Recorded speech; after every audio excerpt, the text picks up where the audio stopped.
Ladies and gentlemen, please welcome the President of the Republic of Maldives, His Excellency Mohamed Nasheed.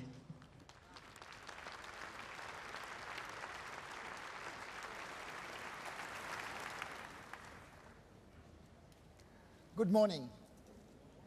I first addressed a conservative conference 3 years ago. Since then, against the odds, my party defeated a dictatorship that reigned over the people of my country for 30 long years. And it was in no small part due to the efforts of our friends in the Conservative Party.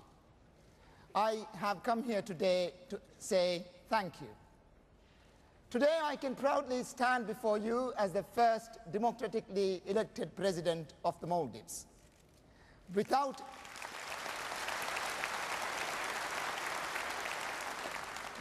reciting my country's tourist literature, I hope I can tease your imagination with a picture of its beauty. The seas and the sands are exactly as they appear in the tourist brochures.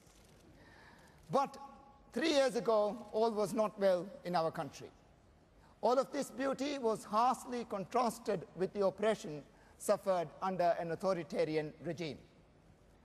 The earliest days of the regime long ago foretold the horrors to follow. Within the first 4 months in power, they had already detained 400 people as political prisoners. Not surprisingly, these obscenities were never mentioned internationally as an incentive to visit my country. But as I speak as a man who has personally experienced the worst that a malicious regime can contrive in order to suppress its people. I was imprisoned 16 different occasions and spent a total of 6 years in jail. Of these, I spent 18 months in solitary confinement. The thing that saddens me most about these experiences is that I was not able to witness the birth of my 2 daughters. It was a tough reminder of one of the fundamental truths of our shared conservative philosophy, that the freedom of the individual should not be destroyed at the whim of an overmighty state.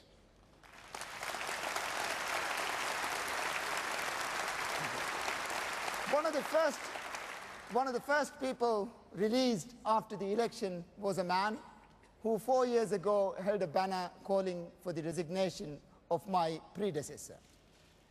I urge him to exercise his newfound freedoms, to hold the government to account. I am pleased that the fellow has already started his work and is calling for my resignation. I am proud to report that there are no political prisoners in the Maldives. We continue to campaign in support of those in other countries, such as Aung San Suu Kyi, who are not so lucky. Those involved in the reform movement in the Maldives drew inspiration from the sacrifice and will not forget them even as we enjoy our new freedoms. When I became president of my country almost 1 year ago, my first act was to destroy the buildings that housed the detention of torture apparatus. We also scaled back on the pomp and ceremony.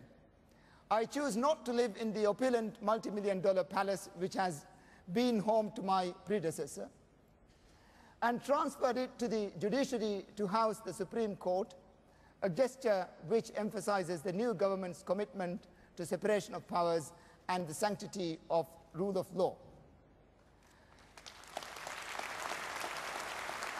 The challenges confronting us are great.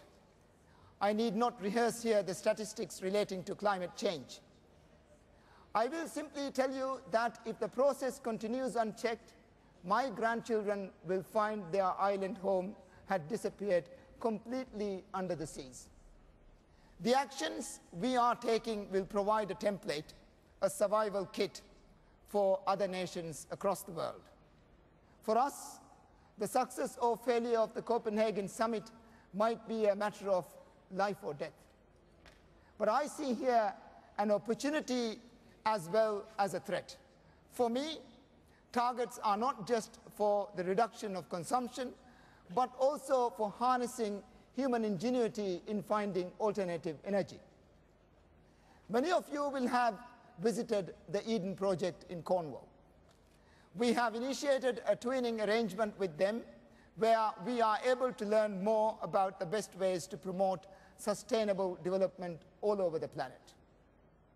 Ultimately, my aim is to foster in the Maldives the world's first carbon neutral economy where any emissions are fully offset. When the price of failure is the loss of a nation, we have the strongest incentive to succeed.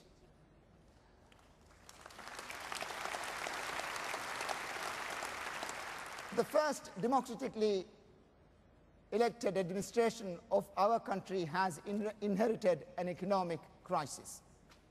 This is both due to the global recession as well as the fiscal irresponsibility of our predecessor. But I have taken immediate action to tackle it and ensure that we live within our means. We are completely overhauling the public sector. We are reducing bureaucracy and cutting down on waste. Our budget deficit stands at an unsustainable level of 30% of GDP. Our reforms aim to halve that amount by the end of 2010.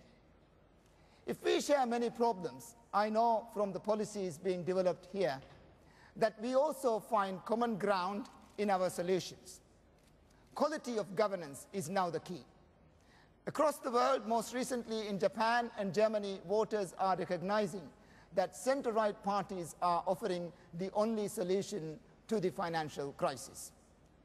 When voters are given their chance, they opt to put their nations in good hands, offering their support for responsible politics, for sound economic management and political leadership, such as that offered by the Conservative government led by David Cameron.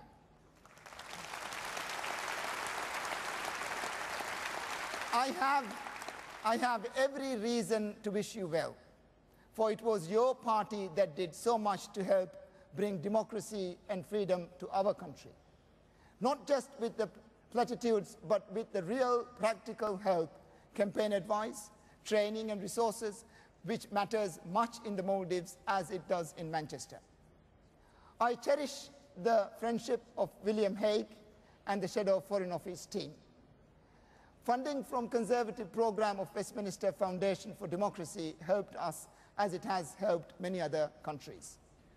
From our very first meeting, the energy and determination of the director of the International Office, Philippa Broom, gave us the courage to believe that our democratic dreams could come true.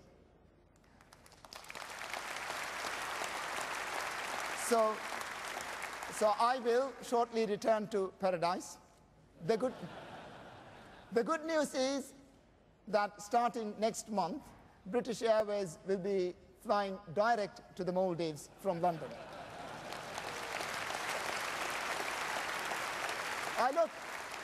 I look forward soon to welcoming many of you to my home in the future, whether you come as tourists or as members of the new Conservative administration, beginning the challenge of restoring your country after the next general election. When I fly home, I'm going back to the world's first democratically elected 100% Muslim country. We are proud of our achievement, and everyone in this hall should be proud of the part you have played in this exercise. Thank you very much, and thank you.